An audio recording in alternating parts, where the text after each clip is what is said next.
Hello friends, welcome back to Ammu's kitchen. ఈరోజు video వచ్చేసి బీరకాయ టమాటా పచ్చడి. మనం ఈ బీరకాయ టమాటా పచ్చడిని ఏ విధంగా తయారు చేసుకోవాలో ఈ వీడియోలో మీకు చూపిస్తాను.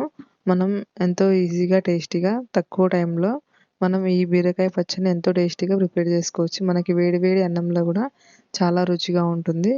ఇప్పుడు ప్రాసెస్ని చూద్దాం. ముందుగా మనం ఒక పావు కేజీ బీరకాయలని తీసుకొని దాని మీద ఉన్న పొట్టు తీసుకొని ఈ విధంగా పెద్ద సైజులో ముక్కలుగా కట్ చేసి పెట్టుకోవాలి.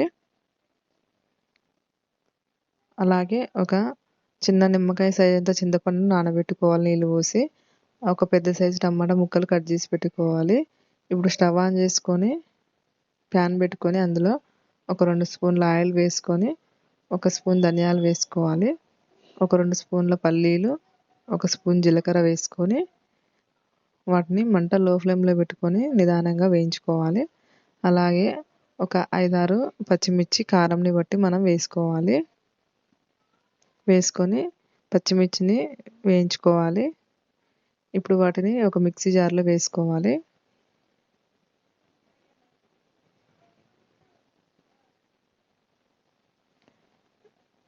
ఇప్పుడు మనం అదే ప్యాన్లో ఒక 2 స్పూన్ల ఆయిల్ వేసుకొని మనం కట్ చేసి పెట్టుకున్న బీరకాయ ముక్కల్ని వేసుకోవాలి. ఇప్పుడు మూత పెట్టుకొని ఒక 2 నిమిషాల వరకు బీరకాయ ముక్కల్ని మగ్గించుకోవాలి. 2 మినిట్స్ తర్వాతకి మూత తీసి ఒకసారి కలుపుకోవాలి. ఇప్పుడు అందులో మనం కట్ చేసి పెట్టుకున్న టమాటా ముక్కలు వేసుకోవాలి. అలాగే నానబెట్టుకున్న చింతపండుని వేసుకోవాలి.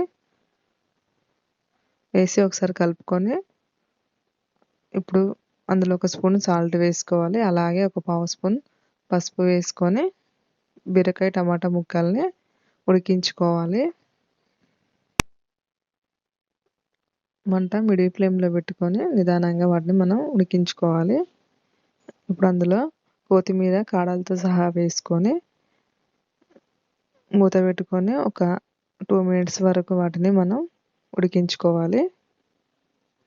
2 మినిట్స్ తర్వాత మూత తీసి ఒకసారి కలుపుకుందాం. మనకి బీరకాయ టమాటా ముక్కలు కూడా ఉడికిపోయాయి. ఇప్పుడు స్టవ్ ఆఫ్ చేసుకొని చల్లారబెట్టుకోవాలి. ఇప్పుడు మిక్సీ జార్లో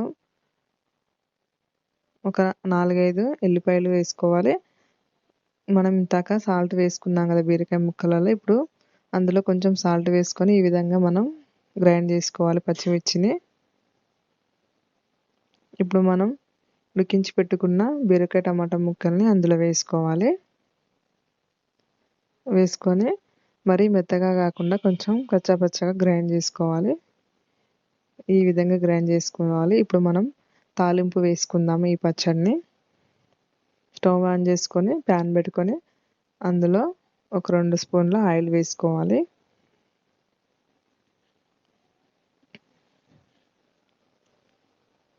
ఆయిల్ హీట్ ఎక్కాక ఒక స్పూన్ తాలింపు గింజలు వేసుకుందాం.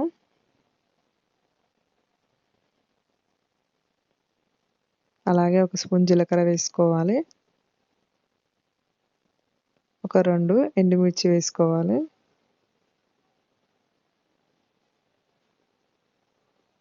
ఒక 2 రెమ్మల కరివేపాకు వేసుకోవాలి. ఇప్పుడు స్టవ్ ఆఫ్ చేసుకొని మనం ఆ బీరకాయ పచ్చడిని తాలింపులో వేసుకోవాలి. వేసుకొని కలుపుకోవాలి. అంతే అండి, మనం ఈజీగా బీరకాయ టమాటా పచ్చడిని ప్రిపేర్ చేసుకోవచ్చు. మనకి చాలా టేస్టీగా ఉంటుంది ఈ బీరకాయ టమాటా పచ్చడి. మీరు ఒకసారి ట్రై చేసి చూడండి. ఈ వీడియో మీకు నచ్చినట్లయితే ప్లీజ్ సబ్స్క్రైబ్ చేసుకోండి, లైక్ చేయండి, షేర్ చేయండి, కామెంట్